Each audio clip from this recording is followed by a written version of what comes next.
Welcome to the Awesome Pod Mix. You are listening to Abby. The idea behind this podcast was to talk about how certain movies and TV shows made me feel when I watched them for the very first time. A reputed filmmaker once said, "When a piece of art invokes a similar feeling amidst a large audience, it's the triumph of the filmmaker." That's the magic of cinema. I love the magic of cinema. Today I'll be talking about Marvel Studios' What If Season 2 Episode 7. To quote Guillermo del Toro, animation is cinema. This episode's title is What If Hela Found the Ten Rings? The episode is written by Matthew Chauncey and directed by Brian Andrews. The episode begins with a fresco on the ceiling showcasing Odin on the Bifrost Bridge. It's similar to the one we've seen in Thor Ragnarok. The Watcher reminds us how Odin brought peace to the Nine Realms with the help of his executioner Hela. Hela wielded Mjolnir back then and wanted more than just the Nine Realms. In our universe, Odin banished Hela to Hell. But in this universe, Hela argues her point. She says it's rich coming from Odin asking her to give up the fight when that's all he's ever raised her to do. Hela launches Mjolnir in Odin's direction. Odin stops Mjolnir and crushes it into pieces just like Hela did in Ragnarok.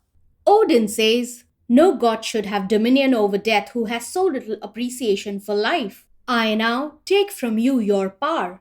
Odin summons Hela's crown into his hands and casts her out. "In the name of my father and his father before, I cast you out." It is reminiscent of how Odin banished Thor in the first Thor movie. Odin puts a charm on the crown. "Whosoever wears this crown, should she know mercy, shall possess the power of Hela." Odin tosses the crown into the Bifrost. Hela's crown crash lands on Earth, forming a crater just like Mjolnir in Thor. Wenwu and his men find Hela's crown. Hela lands on Earth, walks in the rain, and Wenwu's men point their weapons at her. Hela commands them in Mandarin to fetch her crown. Wenwu informs Hela that his men follow his orders. Hela introduces herself as goddess of death. When she pulls her hair back summoning the crown, it doesn't come to her. Hela reacts shocked. Wenwu orders his men to hold Hela captive. Hela is unable to summon her swords or her daggers, and she even bleeds like mortals. At first, Hela begs for mercy and then fights Wenwu's men. Wenwu is surprised to see Hela's fighting skills. He uses the power of 10 rings to hold Hela captive. Hela claims if she had her crown, Wenwu would kneel before her. Wenwu escorts Hela to the crown. Hela thinks Wenwu is either brave or stupid. Hela tries to lift her crown, but it's stuck to the ground. This moment is a recreation of the moment when Thor tries to lift Mjolnir in the first Thor movie. Hela tries all her might, but the crown doesn't budge. Wenwu invites Hela for dinner. Hela thinks Wenwu is playing some sort of a game. She changes her clothes and thinks that the color won't stain when she slits Wenwu's throat. Wenwu reveals that for some, red is a color of good fortune. Brides even wear it on their wedding day. That's true. Hela reacts and splutters the beverage she's drinking. She thinks her imprisonment just turned into a life sentence. Wenwu clarifies he isn't proposing marriage but an alliance. He sees a fighter in her just like him. Hela reveals her father did the same. He nurtured it and exploited it. When her ambition outgrew his, he labeled her as a monster. She fears Wenwu would do the same. Hela needs to figure out who she is and what makes her tick. Wenwu explains his intent, saying that the 10 rings were a gift from above and he uses them to protect people. Either his version of protecting people is by ruling them, or he's different from the version of Shang-Chi in the Legend of 10 Rings. He wants Hela to fight by his side and protect the world. Hela knocks Wenwu unconscious. She tries to steal the 10 rings, but the guards enter the room. Hela escapes, but Wenwu instructs his men that he wants her alive.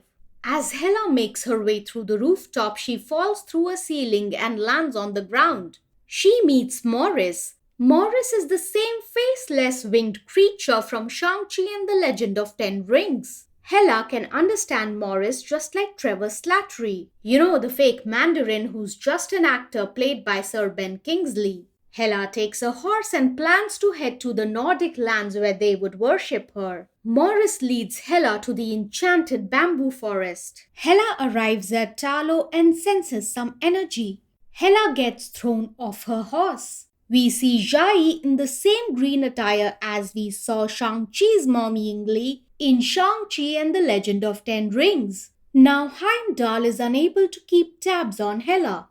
Jiayi introduces herself and says she knows who Hela is. She continues saying, "Our realm is a border protecting the people of Earth from underworld threats." Hela assures she means no harm. Hela's conflict is with Wenwu, her father Odin, and Odin's new girlfriend Frigga, who she thinks is dreadful. Girl, you don't know what Loki did to Brad when he spoke about Frigga like that.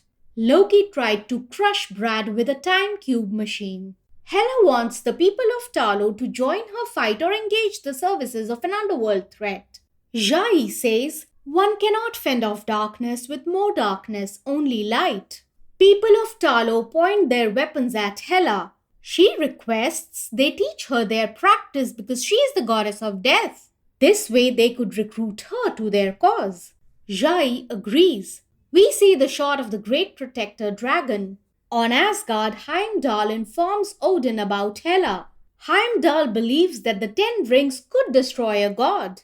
In this universe, Odin's throne has two serpent heads. Over at Talo, Jiayi wants Hela to breathe. Hela is fixated on fiery knives. Jiayi teaches her the art of Zhiji. Zhiji is the art of making something out of nothing, finding infinite possibilities in the blankest of canvases. What If is finding infinite possibilities on the existing characters and stories. Focus, unity, and peace will help Hela discover what she truly seeks. Jiayi asks Hela a simple question. Why do you seek to master our practice? The answer leads to more questions which makes Hela dig deeper. We see a flashback of a young Hela and her pet Fenris. One fine day, Odin chains Fenris. Hela argues that Fenris means no harm. But according to Odin, in time he will, as he is born with the heart of a fighter, just like Hela. Hela comes to the realization that all she wants is freedom. Freedom from control. Freedom to choose her own path. Now Jiayi teaches Hela martial arts. When Hela lives a lesson, she becomes a master. Hela notices the Bifrost and gauges that Odin is here to terrorize. She spots the dragon scale attire just like Shang-Chi did in Shang-Chi and the Legend of Ten Rings.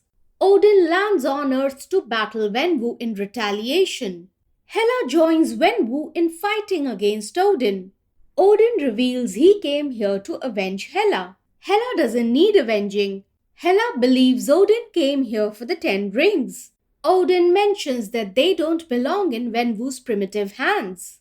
Odin wants Hela to return with him to Asgard. Hela wants Odin to leave and never return. Hela informs Wenwu that in order to win, they need to separate Odin from his Gungnir. Gungnir is to Odin what Mjolnir is to Thor. The entire action sequence between Odin, Hela and Wenwu showcases how powerful Odin is. The sequence is nail-biting and truly epic. When Hela manages to defeat Odin, she shows him mercy. The crown in the crater starts to rattle. But Odin sees Hela's mercy as weakness and attacks her. Not cool, Odin. Not cool at all. Odin questions Hela. Since when do you pass on a chance to end a life? Hela replies, no god should have dominion over death who has so little appreciation for life. Man, I love Matthew Chauncey's writing. What an incredible way to tie the beginning and the end. Hela's crown flies toward her and rests on her head. The crown transforms her into goddess of light. She defeats Odin with her light and takes control of Gungnir. Odin takes credit for her growth and offers her the throne of Asgard. Hela wants to free the 9 realms and then the cosmos.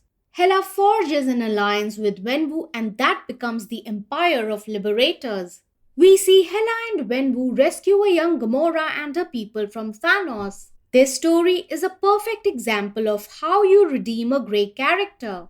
Matthew Chauncey's writing is wonderful and Cate Blanchett's voice acting is perfection. You can listen to the awesome pod mix and subscribe to it on Apple Podcasts, Spotify, Amazon Music, Google Podcasts, and Good Pods. If you like what I'm doing, you can support me on Patreon at patreon.com/awesomepodmix. Thanks for listening.